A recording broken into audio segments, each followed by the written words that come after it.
Segala perkara dapat kutanggung di dalam Kristus yang memberikan kekuatan kepadaku. Shalom, salam sejahtera buat kita semua. Jumpa lagi dalam seri pengajaran firman Tuhan dari Rumah Pemulihan Segala Bangsa, The House of Restoration for All Nation, Yayasan Imamat Rajani, Desa Kembes 1, Kabupaten Minahasa, Sulawesi Utara. Haleluya. Apa kabar saudara pada hari ini? Harapan saya saudara berada dalam keadaan sehat walafiat. Tapi kalaupun pada saat ini saudara sedang bergumul, saya percaya tidak kebetulan saudara tune in di saluran ini. Saya berdoa biar saudara sungguh mengalami kasih kuasa kebenaran firman Tuhan. Ia akan memerdekakan kehidupan saudara. Nah, saya tergerak untuk mengajak Bapak Ibu Saudara melihat kebenaran firman Tuhan yang saya beri judul Serving Out of Love. Namun sebelumnya saya mau ajak kita semua, mari kita sepakat di dalam doa. Kita berdoa. Bapa Surgawi, kami mengucap syukur hari ini. Terima kasih untuk anugerah-Mu, terima kasih untuk kasih karunia-Mu. Kami masih boleh bernafas, bahkan saat ini kami diberikan kesempatan untuk boleh mendengarkan dan mengalami kebenaran firman Tuhan melalui seri pengajaran firman Tuhan. Bapa, hamba-Mu terbatas, hamba-Mu tidak ada apa-apanya, tetapi kami punya Roh Kudus. Ya Roh Kudus, biar Engkau jamah setiap kami yang ada pada saat ini, biar kami terus mengalami kasih kuasa kebenaran firman-Mu yang memerdekakan. Di dalam nama Tuhan Yesus, setiap kita yang siap dengar, siap alami kebenaran firman Tuhan, sama-sama kita sepakat katakan amin. Haleluya, puji Tuhan. Nah, Bapak Ibu Saudara yang diberkati oleh Tuhan, seperti yang saya bilang tadi bahwa judul yang saya ambil pada saat ini adalah Serving Out of Love, melayani karena kasih, saudara. Nah, saya percaya statement ini sudah sering kita gunakan, sering kita dengar, saudara, bahwa yes, kita melayani karena kita mengasihi Tuhan. Kita melayani karena kita mencintai Tuhan. Nah, Bapak Ibu Saudara, saya memulai dulu begini. Ada satu murid Tuhan Yesus yang boleh saya katakan begitu sangat istimewa, very special bagi Yesus, saudara. Dan saudara, kenapa dia begitu spesial? Karena dia jatuh cinta dengan Yesus, karena dia begitu sangat mengasihi Yesus. Nah, kasihnya saudara bagi Yesus adalah kasih yang mula-mula, first love, sehingga sampai ia mati, saudara, itu masih tetap kasih yang mula-mula. Haleluya. Nah, Bapak Ibu Saudara, hasil dari kasih yang sempurna ini, hasil daripada kasih yang ada di dalam dia ini, apa yang terjadi? Dia menjadi sangat berhasil, saudara. Dan namanya adalah Yohanes.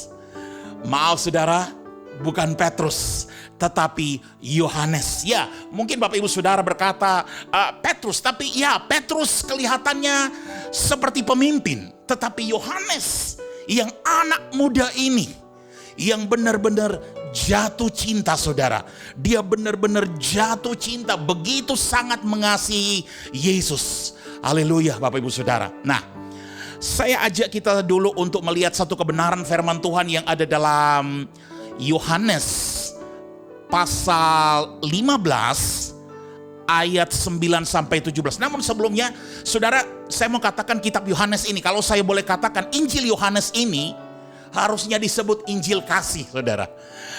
Makanya kalau kita lihat ada satu ayat yang begitu sangat terkenal di mana-mana, saudara. Kalau saudara pergi ke pertemuan-pertemuan Kristen, saudara, bukan cuma di Indonesia, tapi di seluruh dunia orang sering menyebut-nyebut ayat ini, Yohanes 3 ayat 16. Saudara, ayat ini bukan cuma pernah dibaca, tetapi banyak dihafal oleh orang Kristen di seluruh dunia. Nah, saya mau bilang begini, pastilah harus murid yang penuh dengan kasih, yang bisa menulis atau bisa menyampaikan lewat tulisannya firman yang seperti ini. Oke, kita kembali saudara. Kita lihat Yohanes 15 ayat 9 sampai 17. Lembaga Alkitab Indonesia Terjemahan Baru menulis seperti ini. Seperti Bapa telah mengasihi aku, demikianlah juga aku telah mengasihi kamu. Tinggallah di dalam kasihku. Jikalau kamu menuruti perintahku, kamu akan tinggal di dalam kasihku, seperti aku menuruti perintah Bapakku dan tinggal di dalam kasihnya. Semuanya itu kukatakan kepadamu, supaya sukacitaku ada di dalam kamu, dan sukacitamu menjadi penuh.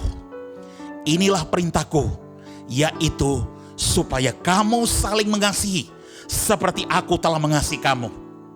Tidak ada kasih yang lebih besar daripada kasih seorang yang memberikan nyawanya untuk sahabat-sahabatnya. Kamu adalah sahabatku jikalau kamu berbuat apa yang kuperintahkan kepadamu.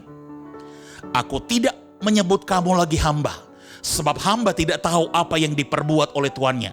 Tetapi aku menyebut kamu sahabat, karena aku telah memberitahukan kepada kamu segala sesuatu yang telah kudengar dari Bapakku. Bukan kamu yang memilih aku, tetapi akulah yang memilih kamu. Dan aku telah menetapkan kamu, supaya kamu pergi dan menghasilkan buah, dan buahmu itu tetap.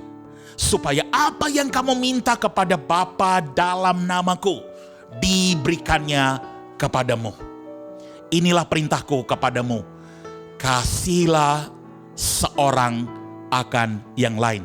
Demikian firman Tuhan, Bapak Ibu Saudara. Nah, saudara, kalau kita lihat dari perjanjian lama, saudara, 10 perintah Tuhan itu kalau dirangkum, kalau dibuat jadi satu perintah, yaitu kasihilah Tuhan Allahmu dengan segenap hatimu, dan dengan segenap jiwamu, dan dengan segenap akal budimu, dan dengan segenap kekuatanmu. Hanya satu perintah, yaitu apa?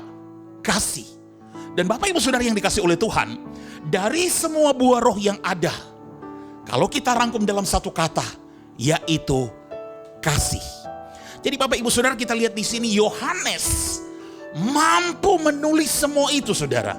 Percakapan yang dilakukan Yesus dengan murid-muridnya. Nanti kalau Bapak Ibu Saudara ada kesempatan, saudara bisa baca sendiri akan bagian kitab ini, saudara.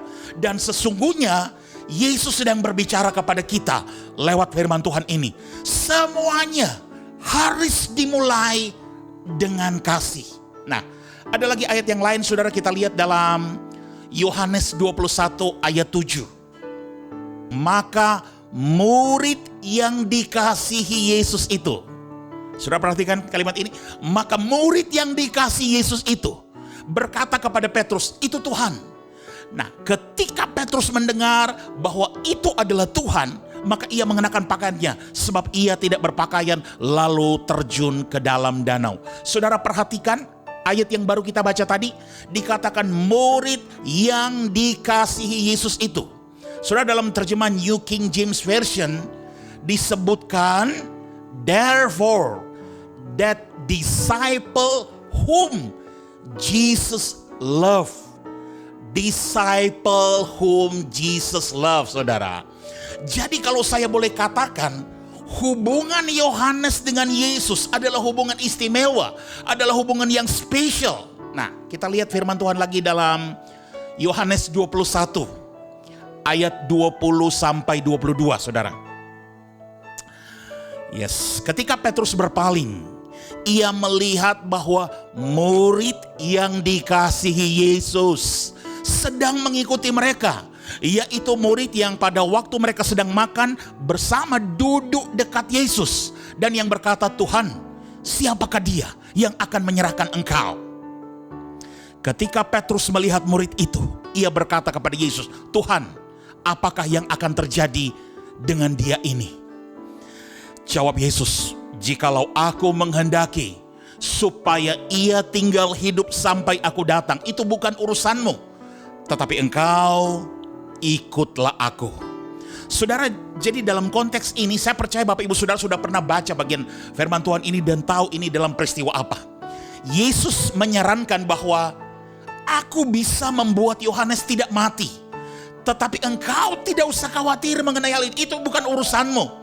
Engkau ikut saja. Saudara, jadi dari sini kita semakin jelas lihat bahwa ada hubungan yang sangat dalam antara Yohanes dengan Yesus. Nah, Kemudian kita lihat lagi bagian firman Tuhan dalam Yohanes 13, saudara. Lebih jelas lagi, Yohanes 13 ayat 21 sampai 25. Setelah Yesus berkata demikian, ia sangat terharu. Lalu bersaksi, aku berkata kepadamu, sesungguhnya seorang di antara kamu akan menyerahkan aku. Murid-murid itu memandang seorang kepada yang lain, mereka ragu-ragu siapa yang dimaksudkannya. Seorang di antara murid Yesus, saudara perhatikan, yaitu murid yang dikasihinya, bersandar dekat kepadanya di sebelah kanannya. Kepada murid itu Simon Petrus memberi isyarat dan berkata, tanyalah siapa yang dimaksudkannya. Murid yang duduk dekat Yesus itu berpaling dan berkata kepadanya, Tuhan, siapakah itu? Nah, saudara, sekali lagi di sini semakin jelas ada bagian yang mengatakan yaitu murid yang dikasihinya bersandar dekat kepadanya. Kemudian ada bagian ayat yang mengatakan murid yang duduk dekat Yesus itu berpaling kepadanya dan berkata kepadanya, Tuhan, siapakah itu? Nah, Bapak Ibu Saudara yang dikasih oleh Tuhan Yesus, saya mau bilang begini. Yohanes bersandar dekat kepada Yesus, bersandar dekat kepadanya dan kemudian berkata dalam situasi mereka mempertanyaan, siapakah dia? Yohanes bertanya, saudara, siapakah dia? Saudara, kenapa dia bertanya seperti itu? Kenapa? Karena dia tidak pernah meragukan dirinya sendiri. Dia tahu bahwa dia tidak akan pernah mengkhianati Yesus. Dia hanya meragukan saja, siapa kira-kira di antara mereka, Bapak Ibu Saudara. Dan kemudian saya mau bilang begini, sesudah kejadian ini, saudara, apa yang kemudian terjadi dengan Yohanes? Oh, Bapak Ibu Saudara yang dikasih oleh Tuhan, Yohanes, apa yang terjadi dengan Yohanes? Dia ditemukan ada dekat kayu salib pada saat Yesus disalibkan. Haleluya, saudara. Petrus menyangkal Yesus 3 kali. Kita tahu itu, saudara. Pada waktu ada seorang wanita datang, kemudian wanita itu melihat Petrus dan dia berkata, sepertinya engkau bagian dari kelompok Yesus. Bahwa Petrus itu memang bagian dari kelompok Yesus. Tapi kemudian Petrus berkata, aku tidak mengenal dia. Petrus menyangkal 3 kali, saudara. Petrus mengkhianati Yesus, kalau saya boleh katakan. Ingat, saudara, Petrus pernah bilang begini. Dia pernah berjanji kepada Tuhan Yesus, aku akan pergi ke penjara sekalipun. Dia bilang, ketika semua orang akan meninggalkan engkau, aku tidak akan meninggalkan engkau, kata Petrus. Aku siap mati buat engkau. Itu janji Petrus, saudara. Tapi kemudian kita tahu Yesus berkata, sebelum ayam berkokok, engkau sudah menyangkal aku 3 kali. Tapi aku berdoa buat engkau, agar setan tidak mengambil dan membawa engkau. Kira-kira itu yang dikatakan Yesus. Tapi engkau akan dicobai, setelah itu engkau akan mengikut aku. Nah, Bapak Ibu Saudara, saya mau bilang begini. Saudara, kita akan diuji terus setiap hari tentang kasih kita yang tulus kepada Yesus. Apa yang terjadi waktu itu? Semua murid-murid melarikan diri. Tetapi, Bapak Ibu Saudara, hanya Yohanes yang ditemukan masih ada di dekat kayu salib. Dia dengan begitu setia, total dia mengasihi Yesus, saudara. Mari kita baca 1 Yohanes 4 ayat 18 sekarang, Bapak Ibu Saudara. Lembaga Alkitab Indonesia Terjemahan Baru menulis seperti ini. Di dalam kasih tidak ada ketakutan. Kasih yang sempurna melenyapkan ketakutan. Sebab ketakutan mengandung hukuman, dan barang siapa takut, ia tidak sempurna di dalam kasih. Bapak Ibu Saudara, ini juga ditulis oleh Yohanes yang dikasih Yesus. Dia berkata bahwa kasih yang sempurna akan mengalahkan ketakutan. Haleluya. Bapak Ibu Saudara, apakah saudara memiliki kasih yang sempurna? Ketika saudara dipaksa untuk harus membayar atau mungkin harus korupsi demi saudara mendapatkan surat izin, dan saudara tahu kalau saudara tidak memberi, Saudara tidak akan mendapatkan izin untuk usaha saudara atau untuk apapun. Dan saudara takut bahwa saudara akan kehilangan bisnis usaha saudara. Saudara, Yohanes menjelaskan kepada kita, kasih yang sempurna akan mengalahkan ketakutan. Akan mengalahkan ketakutan yang seperti itu. Yang seperti kita alami setiap hari, saudara. Dan saudara, kasih yang sempurna akan membuka pintu mujizat dalam kehidupan kita. Pertanyaan saya, apakah saudara sudah siap untuk mujizat? Haleluya. Kalau saudara sudah siap untuk mujizat, oh saudara, engkau akan diuji. Kasih saudara untuk Yesus akan diuji. Apakah saudara siap untuk ujian? Ya, mungkin saudara berkata, yes, aku siap. Kalau saudara bilang siap, tetapi ketika benar masalah itu datang, ketika ujian itu sungguh sangat datang, saya nggak tahu bagaimana saudara menghadapinya. Saudara, yes, kita semua menghadapi masalah setiap hari. Tetapi saya mau beritahu pada hari itu, ketika masalah datang, ketika badai datang, Yohanes, he risked his own life.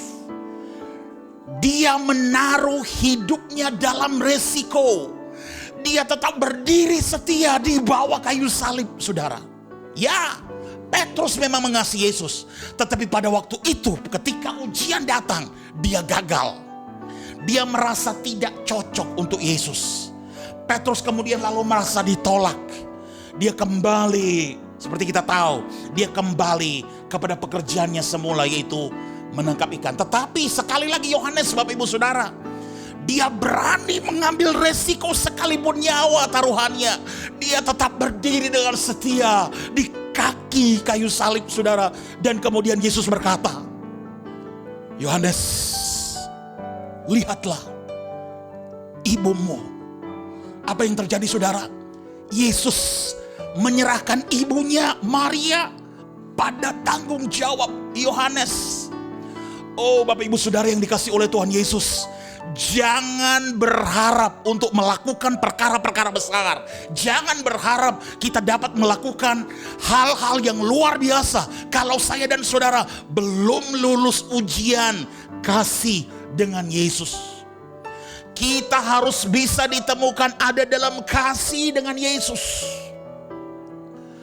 Bapak Ibu Saudara, Yohanes dalam bagian akhir pelayanannya, kita tahu dia ada di Efesus. Pelayanan di Efesus, sekalipun pelayanan itu dimulai oleh Paulus, tapi akhirnya kemudian ditangani oleh Yohanes. Nah, Bapak Ibu Saudara, pada waktu Yohanes ada di Efesus, ada sekitar 250 juta anggota jemaat, saudara. Dan tanda-tanda ajaib serta mujizat terjadi. Lalu kemudian apa yang terjadi waktu tanda-tanda ajaib mujizat terjadi? Begitu banyak umat Tuhan, semakin banyak jemaat Tuhan yang ada di kota Efesus. Lalu kemudian apa yang terjadi, saudara? Kaisar Romawi pada waktu itu mendengar akan hal ini. Kaisar Romawi pada waktu itu disebutkan Kaisar Domitianus. Kemudian dia menyuruh memanggil Yohanes. Saudara, kisah ini berasal dari sejarah kekristenan dan tidak ada dalam Alkitab, saudara. Tapi kemudian apa yang terjadi, saudara? Setelah Kaisar mengetahui perihal ini, dia suruh memanggil Yohanes. Mereka lalu menangkap Yohanes dan kemudian menaruh dia dalam wadah yang berisi minyak yang mendidih. Kemudian setelah itu mereka mengeluarkan Yohanes, dan apa yang terjadi? Ternyata tidak ada sehelai rambut pun yang jatuh dan tidak ada kulit yang terbakar. Nah, pada saat itu Kaisar Romawi sangat kagum dengan Yohanes. Kaisar ini menurut tradisi Kristen, menurut sejarah Kristen, saudara, memiliki ahli sihir ternama Romawi yang biasa berada di bawah air selama 2 jam dan tidak mati. Kaisar kemudian lalu memberi perintah, memberikan kesempatan kepada Yohanes. Kalau Yohanes bisa membuat ahli sihirnya mati sebelum 2 jam di bawah air, maka Yohanes tidak akan dibunuh, tetapi hanya diasingkan atau dikirim ke Pulau Patmos, saudara. Jadi apa yang terjadi kemudian? Mereka mengikat akan ahli sihir Romawi ini dan ditaruh di dalam air. Dan kemudian apa yang dilakukan Yohanes? Yohanes berdoa. Dia berdoa dan berkata, Tuhan, jadilah kehendak-Mu. Dan kemudian apa yang terjadi saudara? Hanya dalam 45 menit ahli sihir itu muncul ke permukaan dalam keadaan sudah mati. Jadi akhirnya kemudian Yohanes tidak dibunuh. Dia kemudian dibawa ke Pulau Patmos. Yohanes ditahan di Pulau Patmos. Nah, apa yang terjadi sesudah itu Bapak Ibu Saudara? Kepala atau pemimpin para tahanan, pemimpin penjara yang ada di Pulau Patmos, anak perempuannya dikuasai oleh roh jahat. Dan apa yang terjadi? Yohanes kemudian mengusir roh jahat dan kemudian semakin banyak orang diselamatkan di pulau itu saudara. Nah, dalam catatan yang ada setelah 18 bulan, Kaisar Domitianus meninggal. Dan kemudian Yohanes kemudian dikembalikan ke Efesus. Tetapi Bapak Ibu Saudara, sebelum dia dikembalikan ke Efesus, ada 10 hari Yohanes berdoa dan berpuasa di Pulau Patmos. Bapak Ibu Saudara yang dikasihi Tuhan, saya ingin ajak saudara lihat ciri-ciri dari orang ini saudara. Apa yang terjadi dengan seseorang yang sungguh-sungguh jatuh cinta, yang sungguh-sungguh mengasihi Yesus. Seluruh hidupnya dia melayani Yesus. Saudara, diperkirakan usianya pada waktu itu 91 tahun. Dan dia tidak pernah mengeluh kepada Yesus saudara. Kita tahu bersama dia adalah orang yang sangat dikasihi Yesus. Sebenarnya dalam kapasitas sebagai manusia biasa, dia bisa aja bilang begini, Tuhan, harusnya aku sudah pensiun. Kenapa aku disuruh lagi ke Pulau Patmos? Sekarang tanggung jawab pelayanan saya di Efesus telah diambil. Nah sekarang terpaksa aku harus mulai dari nol lagi di Pulau Patmos. Ini tidak masuk akal, aku kepahitan. Nah sebenarnya dalam kapasitas sebagai manusia dia bisa ngomong seperti itu. Tapi Bapak Ibu Saudara, Yohanes tidak pernah bilang seperti itu. Tidak pernah ada kata-kata keluhan keluar dari mulutnya. Saudara, benar kalau orang hidup dalam roh saudara, dia tidak akan pernah keluarkan keluhan yang seperti itu. Tetapi kalau orang tidak hidup dalam roh, dia senantiasa akan bertanya when, why, when Lord, kapan ini semua akan berakhir Tuhan? Why Lord, kenapa semua ini terjadi dalam hidupku? Oh, saudara, sekalipun dia dibuang di Pulau Patmos, ditahan, tetapi Yohanes sama sekali tidak mengeluarkan keluhan apapun. Dan apa yang terjadi dengan Yohanes saudara? Dia tidak pernah mengeluarkan keluhan apapun. Atau mungkin saya bisa gambarkan seperti ini saudara.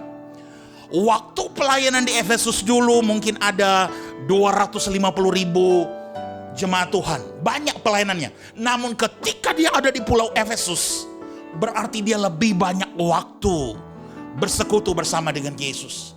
Dia habiskan lebih banyak waktu untuk berdoa. Rohnya mulai naik dan terhubung dengan yang di atas saudara. Sampai rohnya keluar dari tubuhnya dalam 10 hari puasa. Dia sudah tidak punya rasa lagi akan tubuh fisiknya. Lebih merasakan rohnya saudara. Mata rohaninya terbuka. Dan dia melihat hal-hal dalam roh. Nah begitulah kitab Wahyu kemudian terlahir. Terlahir dari sosok seseorang hamba Tuhan yang setia, yang mengasihi Yesus, yang siap mati buat Yesus. Bapak Ibu Saudara yang dikasihi oleh Tuhan Yesus, kita tidak bisa melayani Tuhan karena kita mendapatkan gaji dari bendahara gereja. Kita juga tidak bisa melayani Tuhan karena kita diperintahkan oleh atasan kita atau siapapun saudara. Tetapi kita melayani Tuhan karena kita mengasihi Yesus. Dan ini adalah panggilan buat kita semua. Bukan hanya untuk para full timer atau pelayan Tuhan, tetapi untuk kita semua, siapa saja yang bisa menyaksikan program ini pada saat ini saudara. Kita dipanggil untuk melayani Yesus. Kita melayani Yesus karena apa? Karena kita mengasihi Yesus.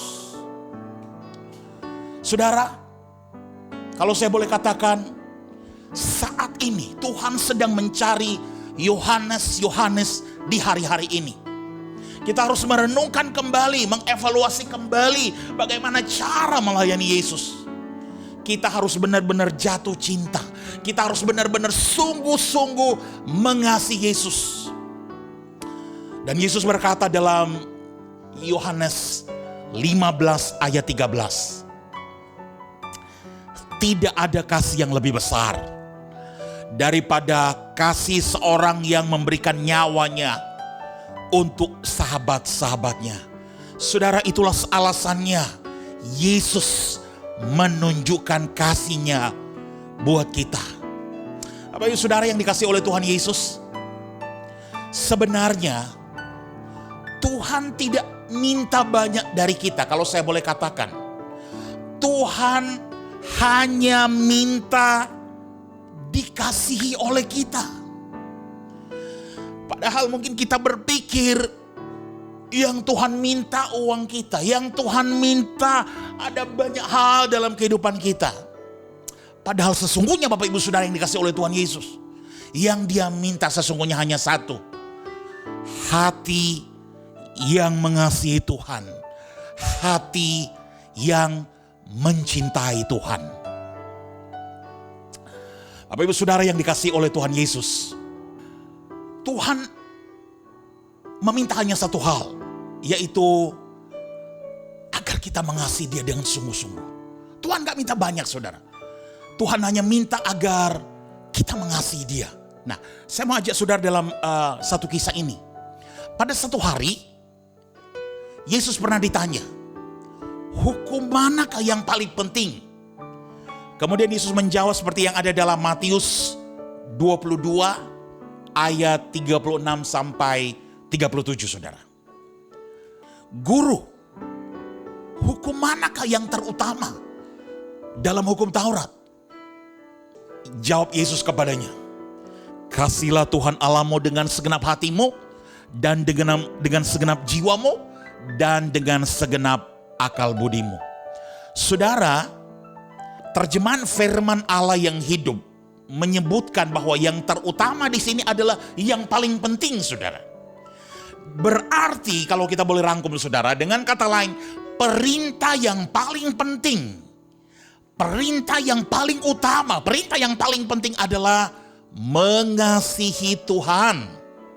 Nah, Bapak Ibu Saudara, kalau kita perhatikan dalam kitab Wahyu, Tuhan mengatakan kepada jemaat di Efesus, saudara, walaupun sesungguhnya mereka ini unggul, luar biasa dalam hal moral, luar biasa dalam hal pelayanan, tetapi mereka tidak lagi mengasihi Tuhan. Nah, pertanyaannya, Bapak Ibu Saudara, mengapa kasih kita kepada Tuhan makin lama bisa pudar, saudara?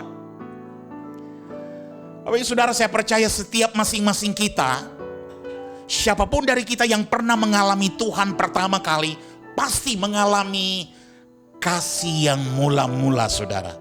Tapi kalau kita mau jujur, bagi beberapa orang, setelah itu ternyata, mengapa kemudian kasih yang mula-mula itu kok bisa pudar, saudara?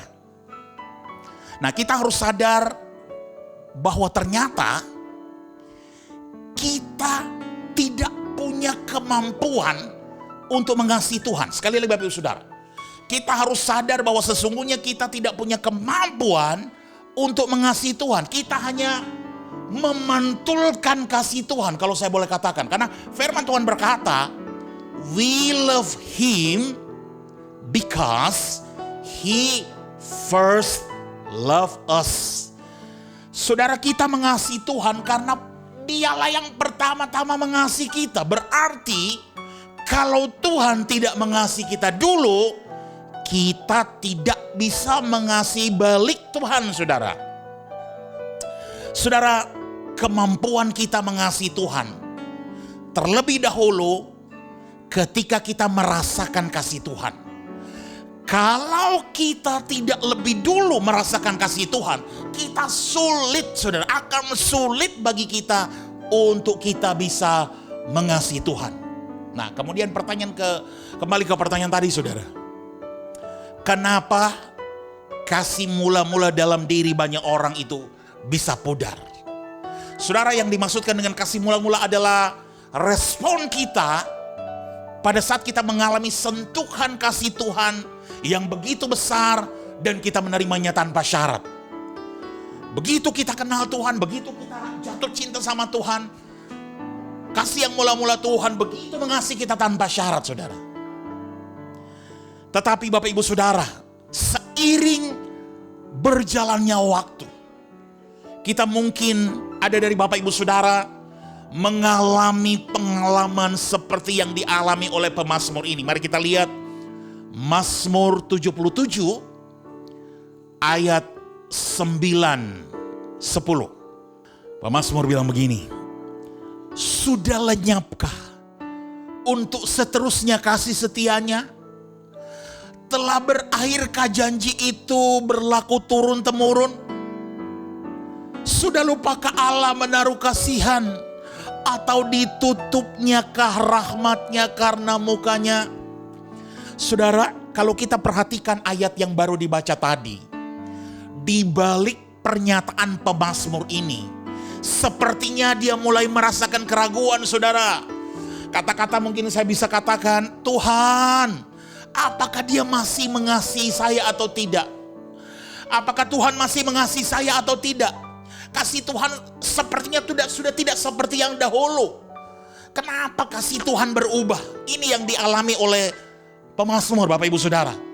Nah, di titik yang seperti ini, banyak dari kita mulai mengalami kekeringan, saudara. Yes, secara sah kita masih anak Tuhan, tetapi tanpa sadar kita mulai mendua hati, saudara. Apa yang terjadi? Kekecewaan. Apa yang terjadi? Rasa tidak puas. Nah, pertanyaan, kenapa kita kecewa, Bapak Ibu Saudara? Karena Tuhan tidak berikan seperti yang kita harapkan.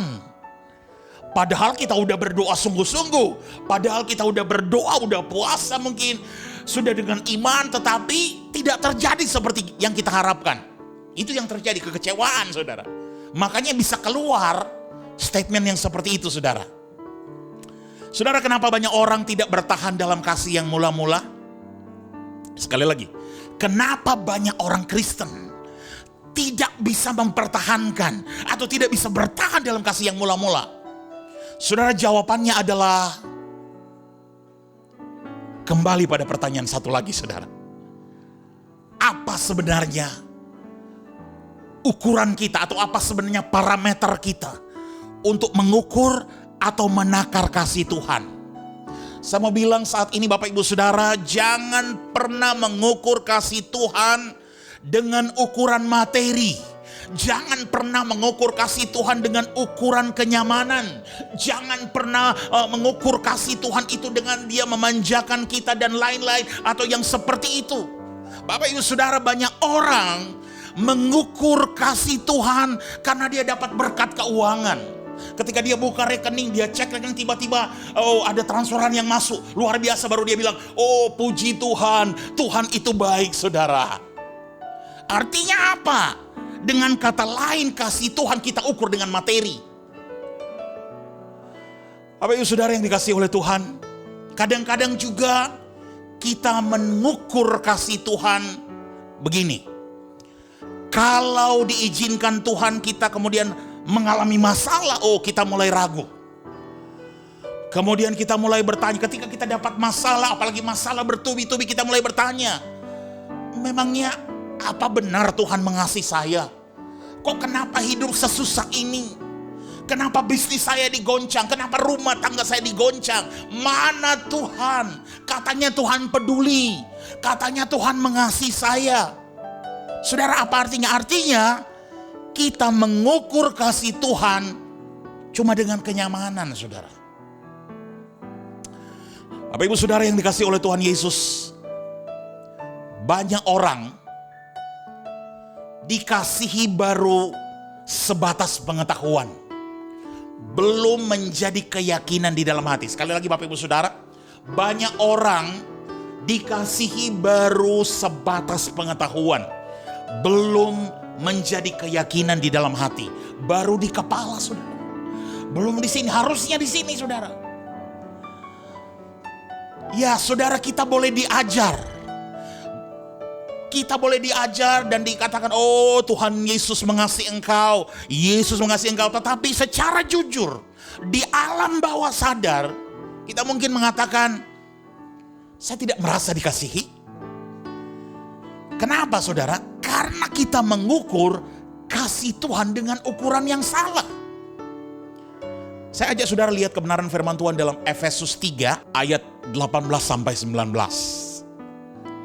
Firman Tuhan bilang begini, aku berdoa supaya kamu bersama-sama dengan segala orang kudus dapat memahami betapa lebarnya dan panjangnya dan tingginya dalam kasih Kristus, dan dapat mengenal kasih itu sekalipun ia melampaui segala pengetahuan. Aku berdoa supaya kamu dipenuhi di dalam seluruh kepenuhan Allah.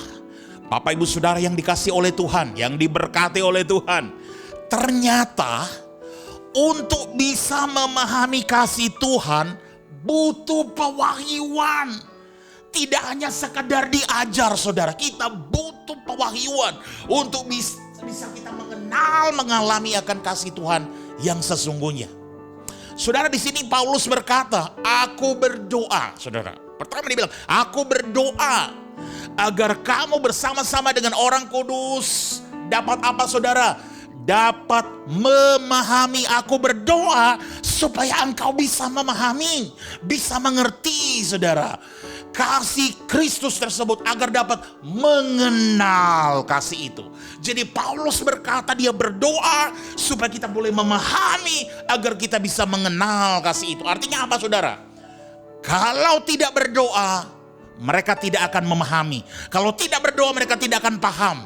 Kalau tidak paham, artinya mereka bisa aja tahu mengenai kasih Tuhan, tetapi tidak merasa dikasihi Tuhan. Tidak merasa dikasihi Tuhan. Saudara, sekali lagi, dibutuhkan pewahyuan untuk bisa memahami kasih Tuhan. Haleluya. Saudara, saya ajak lagi kita lihat satu firman Tuhan dalam Ibrani 12 ayat 11. Memang tiap-tiap ganjaran pada waktu ia diberikan tidak mendatangkan sukacita, tetapi duka cita. Tetapi kemudian ia menghasilkan buah kebenaran yang memberikan damai kepada mereka yang dilatih olehnya. Jadi Bapak Ibu Saudara begini, waktu Tuhan mulai mendidik kita saudara, waktu Tuhan mulai mendidik kita, Tuhan mulai mengajari kita saudara, bentuk kasihnya jadi berbeda. Awal-awalnya waktu kita kasih mula-mula, kita bisa merasakan Tuhan begitu mengasihi kita tanpa syarat. Tetapi fasenya jadi berubah sekarang. Ketika kita mulai semakin bertumbuh menuju kedewasaan saudara, Tuhan mulai mendidik kita. Dan bentuk kasihnya juga berbeda. Banyak orang bilang begini saudara, kalau mengasihi saya harusnya buat saya nyaman. Tetapi Tuhan bilang no, tidak. Karena kita bukan bayi lagi saudara. Kita sedang bertumbuh menuju kedewasaan. Bentuk kasihnya kemudian berubah saudara. Nah, Bapak Ibu Saudara yang dikasihi oleh Tuhan Yesus, mengapa Tuhan menghendaki kita untuk mengucap syukur dalam segala hal? Sekali lagi, mengapa Tuhan menghendaki kita untuk mengucap syukur dalam segala hal? Kita lihat sekarang 1 Tesalonika 5 ayat 18. Ayat ini sangat kita kenal saudara.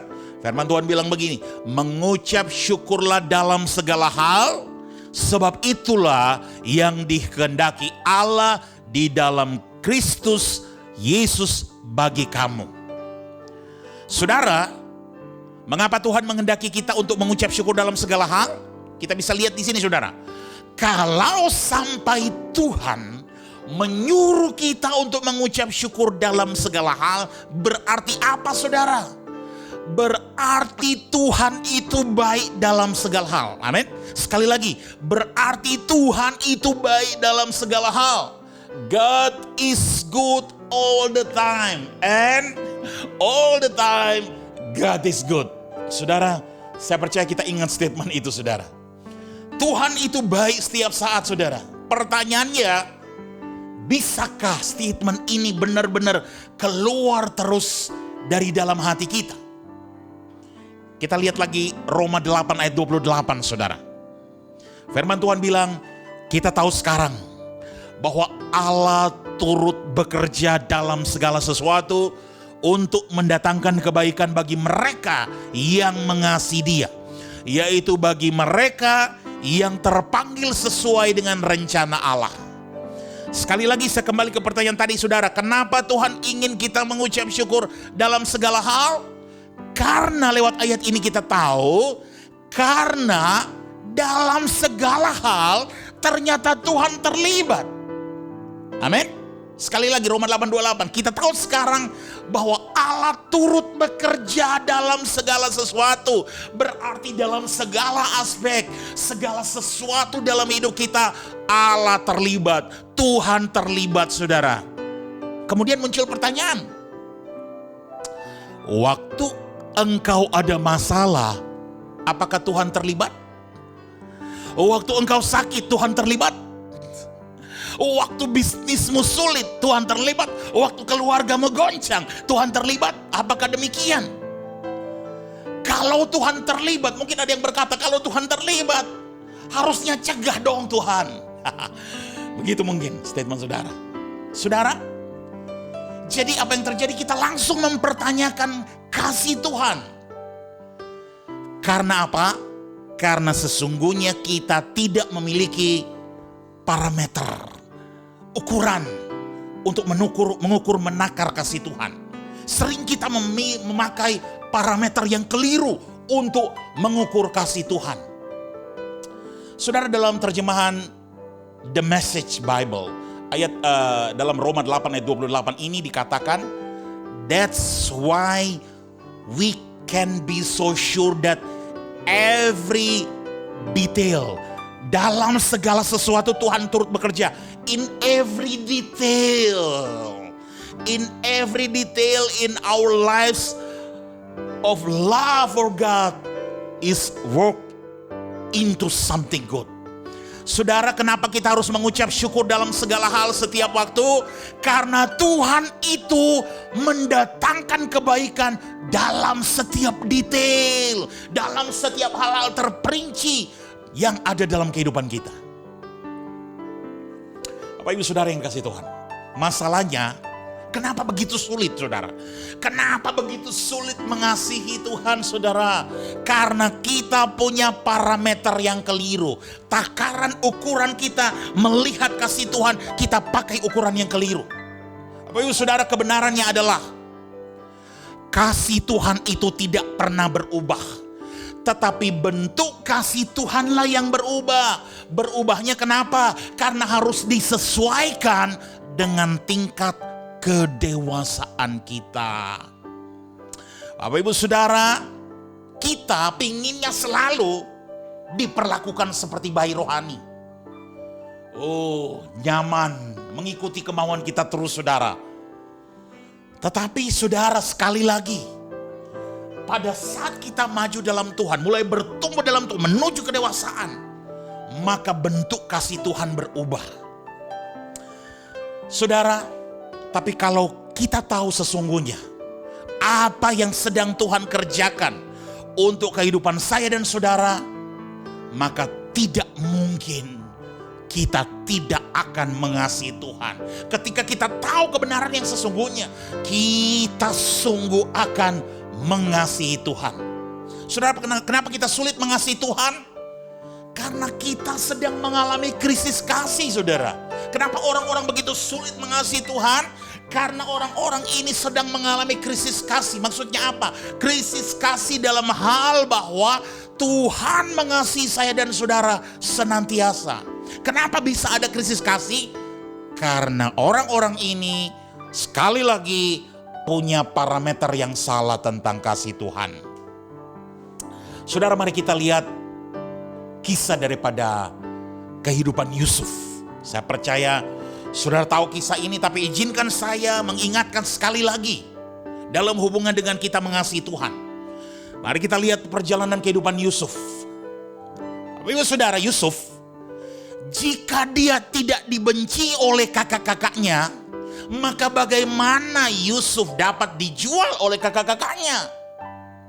Jikalau sampai hal itu diizinkan oleh Tuhan, artinya Yusuf dibenci oleh saudara-saudaranya. Kira-kira Bapak Ibu Saudara, apakah ini pengaturan Tuhan atau tidak?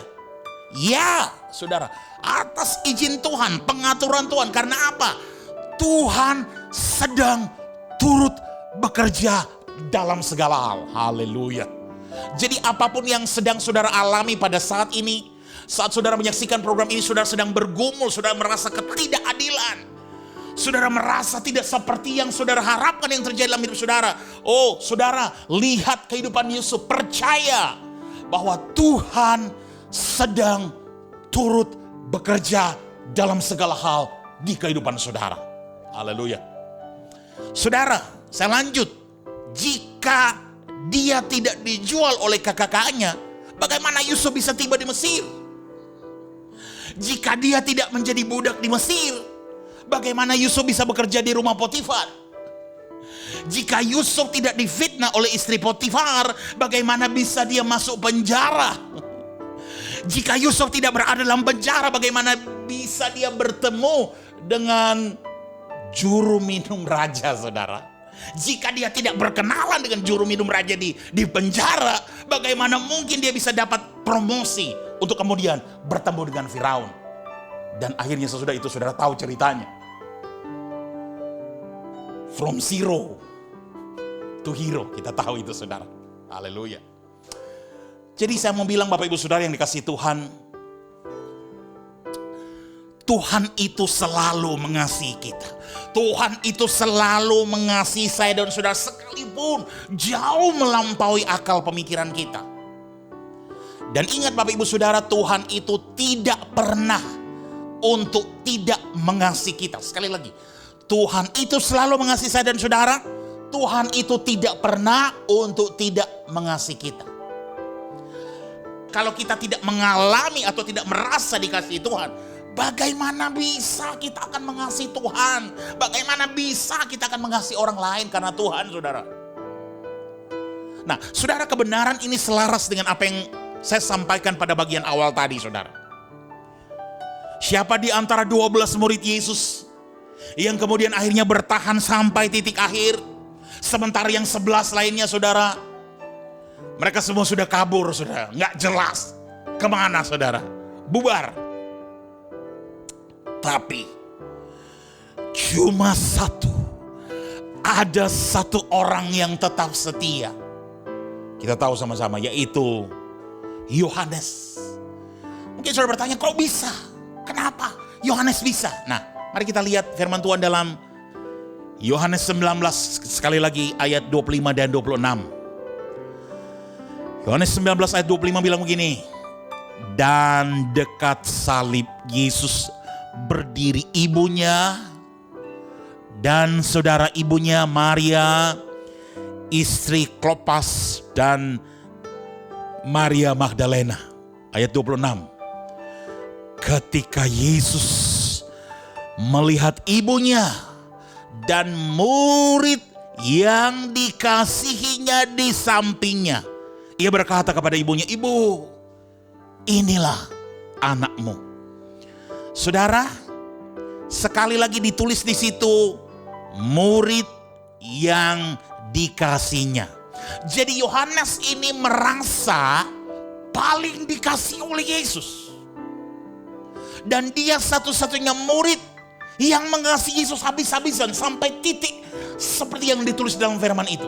Karena dia merasa dikasihi, maka dia sampai habis-habisan bertahan pada titik yang seperti itu.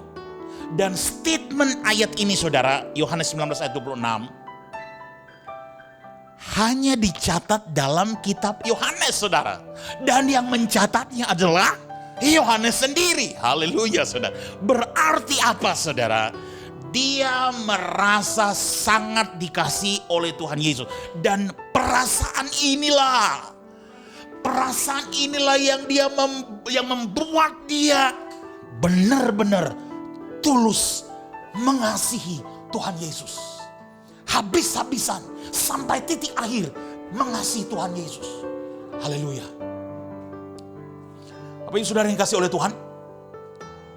Krisis kita dalam mengasihi Tuhan dan dalam setia kepada Tuhan adalah karena sesungguhnya kita sedang mengalami krisis. Yang saya maksudkan adalah muncul pertanyaan, krisis itu adalah pertanyaan yang muncul, apakah saya dikasihi oleh Tuhan atau tidak?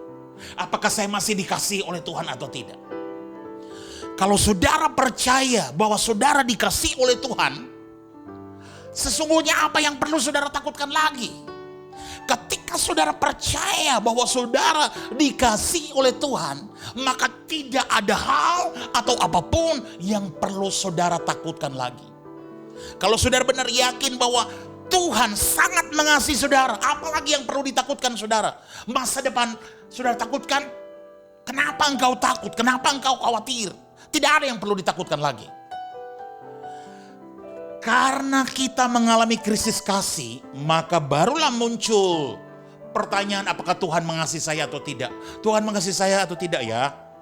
Saudara, lewat kebenaran firman Tuhan, saat ini saya mau katakan pada Bapak Ibu Saudara, Tuhan mau agar kasih yang mula-mula itu bukan hanya jadi nostalgia buat kita saudara. Sekali lagi, Tuhan mau agar kasih yang mula-mula itu tetap terus ada dalam diri kita. Kita alami dan kita rasakan. Karena apa? Karena kita sekarang punya paradigma yang baru. Parameter yang baru. Apa parameter yang baru itu? Apa paradigma yang baru itu? Bahwa kasih Tuhan itu tidak bisa diukur hanya dengan materi. Kasih Tuhan itu tidak bisa hanya diukur dengan kenyamanan. Puji Tuhan, kalau saudara pada saat ini sedang mengalami didikan Tuhan. Puji Tuhan kalau saat ini kita sedang dididik oleh Tuhan. Lewat situasi keadaan, lewat problem, lewat masalah apapun itu. Mungkin bertubi-tubi. Karena apa saudara? Kalau kita tidak dididik maka kita tidak akan pernah dewasa. Kalau kita tidak dewasa maka kita tidak akan menerima, mengalami warisan dari Tuhan menuju destiny kehidupan kita. Saudara, mengakhiri bagian ini saya mau kembali lagi ke kisah mengenai Yohanes dan Petrus tadi saudara. Mari kita lihat dialog antara Yesus dengan Petrus. Kita tahu bersama setelah semuanya itu Petrus tertolak. Ya benar Bapak Ibu Saudara, Petrus mengasihi Yesus, tetapi dia melakukan banyak kesalahan. Petrus sudah kembali ke pekerjaannya semula, menangkap ikan saudara. Kalau saudara merasa tertolak, saudara mau melakukan apa saja, upaya apa saja untuk menangkap ikan, pasti tidak akan dapat apa-apa. Sama benar yang terjadi seperti Petrus pada malam itu. Dan kemudian apa yang terjadi Bapak Ibu Saudara? Yesus setelah dia bangkit dari kematiannya, dia muncul di banyak tempat. Lalu kemudian apa? Dia mencari Petrus. Ketika bertemu dengan Petrus, Yesus berkata, Petrus, kau dapat ikan atau tidak? Petrus bilang, oh tidak ada ikan. Kemudian Yesus berkata, oh lemparkan ke sisi sebelahnya. Dan setelah dia lakukan itu, apa yang terjadi? Mereka dapat 153 ikan saudara. Ikan-ikan itu sendiri yang berenang masuk ke dalam jala. Haleluya saudara. Saya mau bilang begini Bapak Ibu Saudara, dan Yesus yang telah mati bagi dunia, kemudian dia bangkit dari kematian, lalu datang ke tepi pantai dan menyiapkan sarapan buat mereka. Saudara, dari kacamata manusia sungguh tidak masuk akal dari kacamata dunia. Maksudnya apa saudara? Maksudnya orang ini, Petrus, beberapa kali menyangkal Yesus, gagal dalam banyak hal, mundur dalam pelayanan, tetapi kemudian Yesus sendiri yang datang kemudian cari dia. Bahkan menyiapkan sarapan pagi buat mereka saudara. Bahkan melakukan mujizat buat mereka. Bapak Ibu Saudara, Yesus tangan Yesus yang masih berbekas lubang paku di kayu salib, itu yang melayani mereka sehari itu. Saudara, kita baca Yohanes 21 ayat 15 sampai 17. Sesudah sarapan, Yesus berkata kepada Simon Petrus, "Simon anak Yohanes, apakah engkau mengasihi aku lebih daripada mereka ini?" Jawab Petrus kepadanya, "Benar Tuhan, engkau tahu bahwa aku mengasihi engkau." Kata Yesus kepadanya, "Gembalakanlah domba-dombaku." Kata Yesus pula kepadanya untuk kedua kalinya, "Simon anak Yohanes, apakah engkau mengasihi aku?" Jawab Petrus kepadanya, "Benar Tuhan, engkau tahu bahwa aku mengasihi engkau." Kata Yesus kepadanya, "Gembalakanlah domba-dombaku." Kata Yesus kepadanya untuk ketiga kalinya, "Simon anak Yohanes, apakah engkau mengasihi aku?" Maka sedih hati Petrus, karena Yesus berkata untuk ketiga kalinya, "Apakah engkau mengasihi aku?" Dan ia berkata kepadanya, "Tuhan, engkau tahu segala sesuatu. Engkau tahu bahwa aku mengasihi engkau." Kata Yesus kepadanya, "Gembalakanlah domba-dombaku." Bapak Ibu Saudara yang dikasihi Tuhan, kenapa Yesus bertanya kepada Petrus 3 kali? Perkataan Yesus mungkin saya bahasakan seperti ini, Bapak Ibu Saudara. Waktu Yesus tanya kepada Petrus, "Apakah engkau mengasihi aku? Apakah engkau sungguh-sungguh mengasihi aku?" Kalau engkau sungguh-sungguh mengasihi aku, Petrus, layani aku karena engkau mengasihi aku. Yohanes mengasihi aku karena dia mengasihi aku. Dia tidak melarikan diri waktu dia diuji. Petrus, aku tahu engkau melakukan kesalahan. Tapi hubungan kita tidak berdasarkan boleh ini, tidak boleh itu atau peraturan-peraturan. Tapi hubungan kita harus atas dasar kasih. Dan engkau bisa melayani aku lebih baik. Mari bangkit dan keluar dari tempatmu dan layani aku. Hubunganmu tidak berdasarkan atas engkau melakukan banyak, karena engkau telah melakukan begitu banyak kesalahan. Bukan karena engkau menyangkal aku 3 kali. Bukan karena engkau berjalan di atas air dan tenggelam. Bukan karena aku ada di bukit transfigurasi dan engkau tertidur. Engkau buat kesalahan, tetapi aku datang mengampunimu. Aku datang untuk mengasihimu. Aku datang untuk mengampuni dosa-dosamu. Aku datang tidak untuk menghakimimu. Aku datang untuk mencurahkan kasihku bagimu. Sehingga ketika kasihku memenuhi engkau, engkau bangkit dari kelemahanmu. Engkau akan bangkit dari kelemahanmu dan kuasa Roh Kudus datang kepadamu.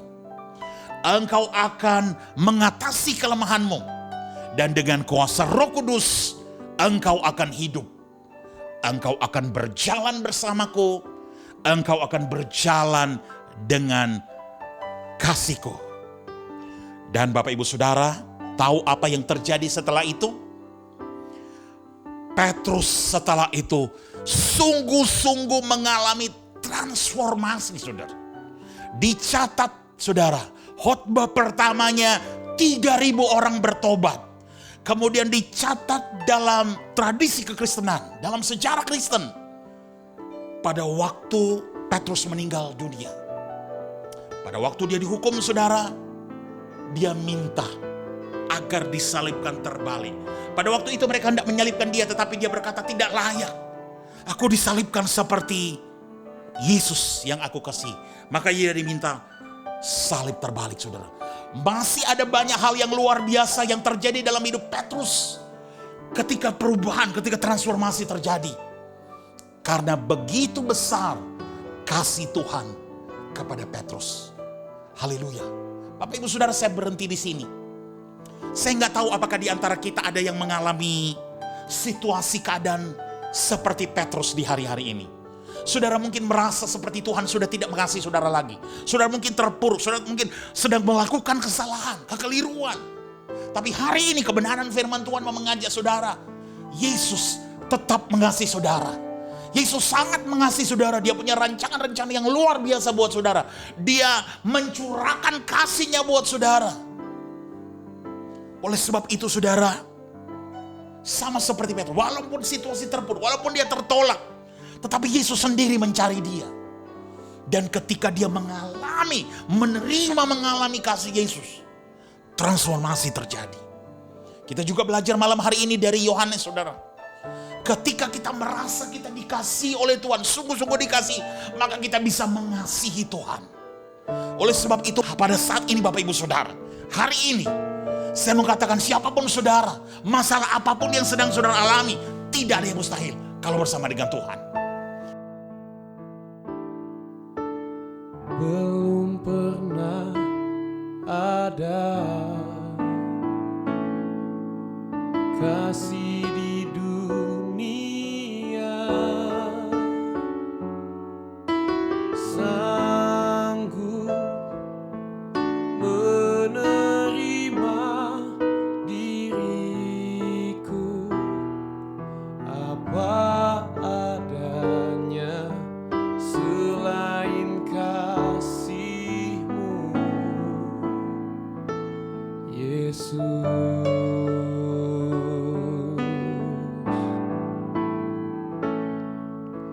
Sungguh tiada lagi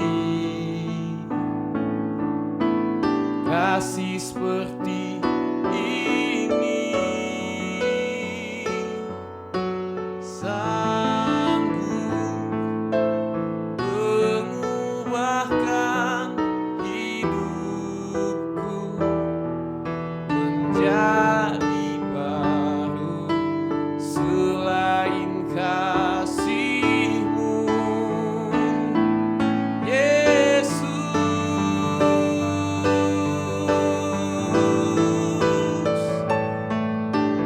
Kau ku kagumi dalam hati, kasih-Mu tiada duanya. Sampai kini ku akui kasih-Mu tiada duanya. Ku kagumi dalam hati, kasih-Mu tiada duanya.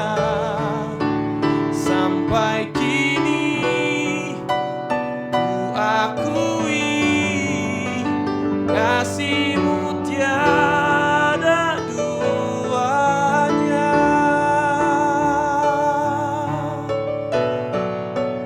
Ku akui kasih-Mu tiada duanya.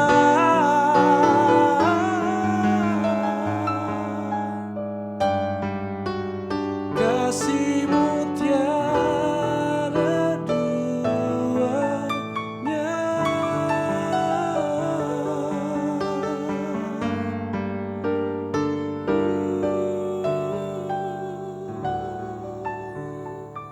Mari kita berdoa. Bapa Surgawi, kami mengucap syukur pada saat ini. Hari ini kami telah belajar kebenaran firman-Mu bahwa kami melayani atas dasar kasih. Terima kasih Bapa, jamah setiap kami untuk kebenaran firman Tuhan ini. Biar semakin hari kami semakin intim akrab dengan Engkau. Biar kami menemukan cara yang terbaik. Roh Kudus akan tolong kami untuk terus mengasihi Engkau. Kalau ada di antara kami yang tertolak, kalau ada di antara kami yang terpuruk, merasa seakan-akan Tuhan tidak mengasihi kami, biar kebenaran firman Tuhan menerobos hari ini. Bahwa sesungguhnya, ya Tuhan, Engkau sangat mengasihi kami. Berkati kebenaran firman Tuhan ini, biar semua kami mengalami kasih kuasa kebenaran firman-Mu yang memerdekakan. Biar kami semakin hari, semakin serupa dengan Kristus. Di dalam nama Tuhan Yesus Kristus, setiap kita yang mengalami kasih Tuhan, sama-sama kita sepakat katakan, amin.